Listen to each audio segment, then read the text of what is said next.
रॅलीसाठी जाणाऱ्या शिवसेना ठाकरे गटाच्या नेत्यांना महाराष्ट्र कर्नाटक सीमेवर या ठिकाणी रोखण्यात आले आहे। आपण बघू शकतो कागल पोलीस ठाण्याचे हे सगळे अधिकारी आणि कर्मचारी आहेत, त्यांना कागल जवळील दूधगंगा पुलावरच अडवण्यात आल्याचं आपल्याला बघायला मिळतं। आपण बघतोय विजय देवरे असतील, संजय पवार असतील, यांना या ठिकाणी रोखण्यात आल्याचं आपल्याला बघायला मिळतंय। एका बाजूला महाराष्ट्र कर्नाटक सीमेवर कर्नाटकच्या सीमेवर त्या बाजूला एका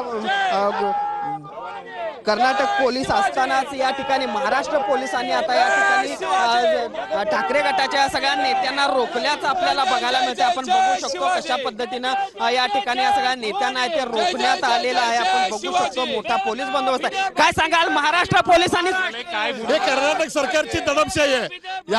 या कर्नाटकच्या सरकारनं पेक्षा महाराष्ट्राचे पोलीस इथं अडवतात। या महाराष्ट्राच्या पोलिसांची बंदी आहे काय?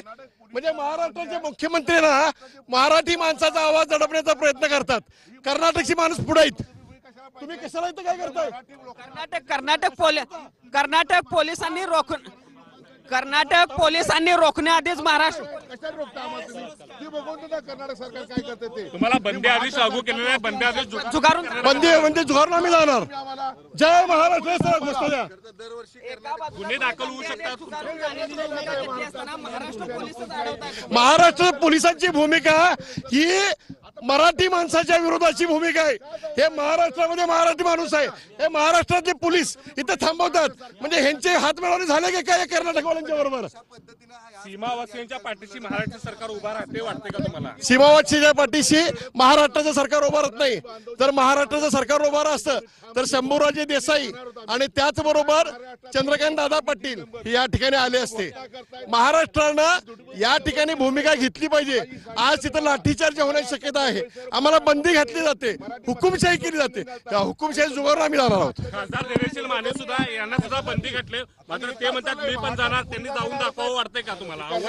नाही त्यांनी आमचं असं मत आहे, त्यांनी का हो सत्तेमध्ये तुम्ही आहेत, एकनाथ शिंदेने पण इथून तिकडे जायला पाहिजे ना? का नाही म्हणत? मराठी माणसाच्या न्याय हक्कासाठी शिवसेना झाली, ती शिवसेना तुम्ही आमची म्हणता, मग आज मराठी माणसासाठी एकनाथ शिंदे काय येत नाहीत? काय आता भूमिका असणार? कारण महाराष्ट्र पोलिसांनीच रोखलेलं आहे, कर्नाटक पोलिस नाही। महाराष्ट्र पोलिसाला धुडकारून आम्ही आज जाणारच आहे। आता बघून तर घेतो, थोड्या घोषणा देतो, त्या कर्नाटक सरकारचा निषेध व्यक्त करतो आणि त्या ठिकाणी आम्ही ठरवतो काय करायचं ते। आमची लढाई आहे ते कर्नाटकवाल्यांच्या बरोबरची आहे, पण महाराष्ट्राच्या पोलिसांनी कशा करतात हे अजून आम्हाला कळलेलं नाही। पाहिला पण कशा पद्धतीनं या ठिकाणी तणाव निर्माण होताना बघायला मिळतोय। खरं तर कर्नाटक पोलिसांनी रोखण्याआधीच या सगळ्या शिवसेनेच्या ठाकरे गटाच्या नेत्यांना महाराष्ट्र पोलिसांनी रोखल्याचं आपल्याला बघायला मिळतंय आणि त्यामुळे एक मोठा गोंधळ या निमित्तानं या ठिकाणी निर्माण झाल्याचं आपल्याला बघायला मिळतंय। महाराष्ट्र पोलिसांनी आम्हाला रोखण्याचा संबंध काय, अशा पद्धतीचा सवाल या सगळ्या नेत्यांनी विचारल्याचं आपल्याला देखील बघायला मिळतंय। बाबा काय सांगाल, महाराष्ट्र पोलिसच नाही? आश्चर्य आहे मला, आश्चर्य वाटतंय महाराष्ट्र सरकारचं, महाराष्ट्र पोलिसांचं मला आश्चर्य वाटतंय। यापूर्वी आतापर्यंत कर्नाटक सरकार आम्हाला अडवत होतं।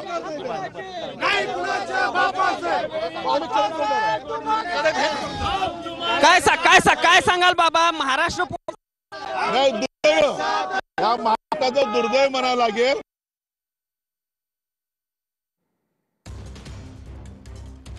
आज कर्नाटकचा स्थापना दिवस आहे आणि म्हणजे मराठीचा किती तिरस्कार आहे महाराष्ट्र सरकारचा ह्या घर खाते ह्यात स्पष्ट होतंय। एकीकडे मराठी मतांसाठी तुम्ही मुंबईसह महाराष्ट्रात लोटांगण घालताय आणि मराठी बांधवांवर अन्याय चाललाय, तिथं आमची भूमिका आम्ही मांडायला पाहिजे, मांडली पाहिजे। ही दंडुकशाही हुकुमशाही महाराष्ट्रात सुरू झालेली आहे, हे जो घोतक आहे या सरकारचा, ह्या पोलीस गृह खात्याचा आम्ही तीव्र शब्दात निषेध करतोय। सरकार मराठी भाषिकांच्या पाठीशी नाही, महाराष्ट्रातलंच सरकार, महाराष्ट्र सरकार हे मराठी भाषिकांच्या पाठीशी नाही हे स्पष्ट